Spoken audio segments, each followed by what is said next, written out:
You know what? I have 4 kids, and as you grow older, you have this process where you tell them about movies and books that you've liked or music, and every once in a while you're gratified when they like some of that stuff. Quite often they either do not listen to it, do not watch it, or really say they don't like it. So I was so pleased when my daughter, who is an English major, said she was reading, had a choice of reading, and one of them was Viktor Frankl's Man's Search for Meaning, which is, I think, just one of the greatest books of the 20th century, and one that just has a great deal of meaning to me. So I was so excited that she was reading that. And Viktor Frankl was a psychologist. He was a Jewish psychologist in Germany before the war. And he was placed in a concentration camp. And he said that he was faced with the fact of, I'm either going to give up in despair, or he thought, you know what, I'm a psychiatrist. This is the greatest laboratory ever that I could have to study people in extreme environment. And in fact, that's what he did. And it's a lot of things that he came up with, but one of the things that struck me and the point of his Man's Search for Meaning is that the Nazis, they could take away everything. They could take away his freedom, take away his sustenance, what to eat, take away his clothes.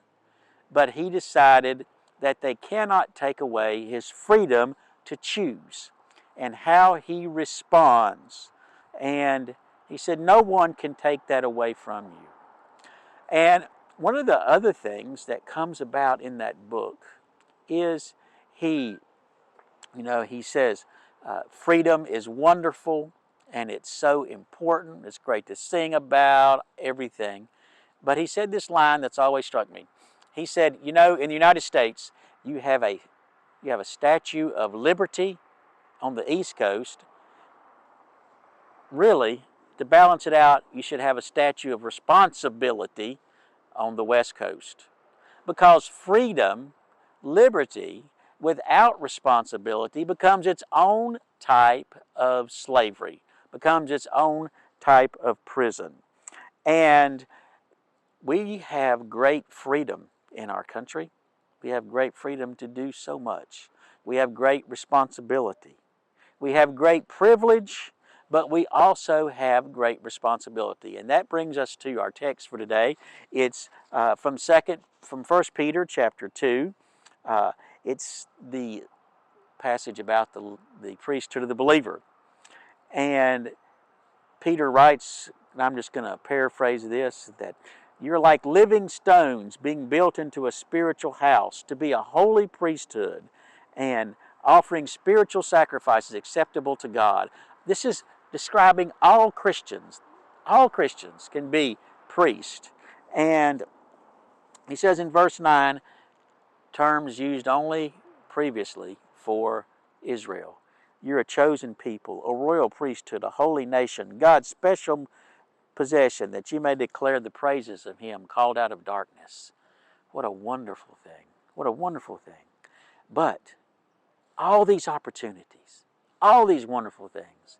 But I notice when I go back in the chapter, he says in verse 1, beginning in chapter 2, verse 1, rid yourselves of all malice and deceit, hypocrisy, envy, slander of every kind. Like a newborn, crave spiritual milk, pure spiritual milk, so that you may grow in your salvation now that you have tasted that the Lord is good. So we have great privileges. We have great privileges in our country. We have great freedom. We have great freedom as Christians. We have great opportunities. But also we have great responsibilities. We have the responsibility to live, to grow, to be like Christ. To not just be babies nourishing after milk, but to grow, to be conformed to the image of Jesus Christ. So in this time when we're talking about freedom and all the things that we have that are offered, remember, with freedom comes great responsibility. Because if we don't, we become slaves. Listen, God bless you, and I sure hope to see you soon.